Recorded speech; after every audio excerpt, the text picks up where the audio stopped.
बसपा मुखी मायावती ने कहा उत्तर प्रदेश ਦੀਆਂ 9 विधान सभा सीटां ते होईयां उप चोणां 'ਚ इस बार हुई वोटिंग ते कल आए नतीजिਆਂ ਤੋਂ ਬਾਅਦ ਲੋਕਾਂ 'ਚ ਆਮ ਚਰਚਾ ਹੈ ਕਿ ਪਹਿਲਾ ਮਤਦਾਨ ਦੇਸ਼ ਵਿੱਚ ਕਾਗਜ਼ਾਂ ਰਾਹੀਂ ਚੋਣਾਂ ਜਿੱਤਣ ਲਈ ਜਾਲੀ ਵੋਟਾਂ ਪਾਈਆਂ ਜਾਂਦੀਆਂ ਸਨ ਤੇ ਹੁਣ ਇਹ ਕੰਮ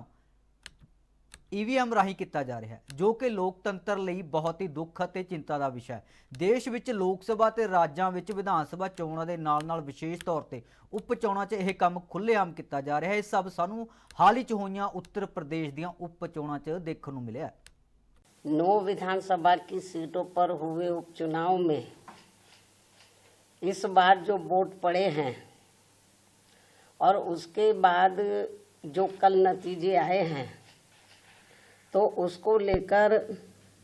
अब ये आम चर्चा है। मैं खुद नहीं कह रही हूँ, ये लोगों में आम चर्चा है कि पहले देश में बैलेट पेपर के जरिए चुनाव जीतने के लिए सत्ता का दुरुपयोग करके फर्जी वोट डाले जाते थे और अब तो ईवीएम के जरिए भी ये कार्य किया जा रहा है, जो लोकतंत्र के लिए बड़े दुख व चिंता की बात है। इतना ही नहीं बल्कि देश में लोकसभा व राज्यों में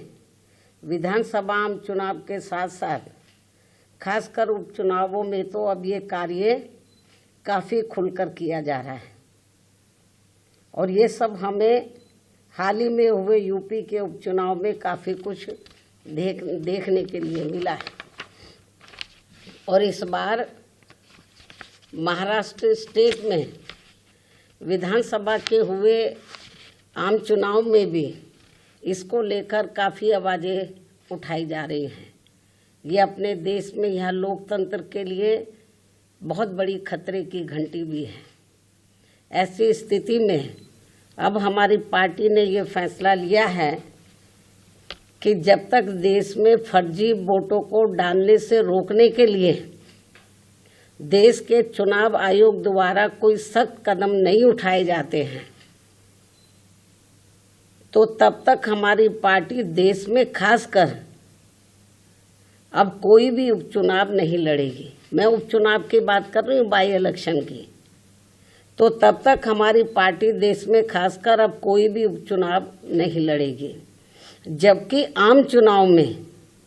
जब जनरल इलेक्शन होते हैं, जबकि आम चुनाव में इस मामले में थोड़ा बचाव जरूर हो जाता है, क्योंकि इनका अर्थात सरकारी मशीनरी का सत्ता परिवर्तन के डर की वजह से जब जनरल इलेक्शन होता है, जो पार्टी पावर में होती है जरूरी नहीं है कि वो पार्टी पावर में फिर से लौट के आ जाए, दूसरी पार्टी भी आ सकती है। तो फिर वो जो सरकारी मशीनरी है वो थोड़ा घबराती है। जबकि आम चुनाव में इस मामले में थोड़ा बचाव जरूर हो जाता है, क्योंकि इनका अर्थात सरकारी मशीनरी का सत्ता परिवर्तन के डर की वजह से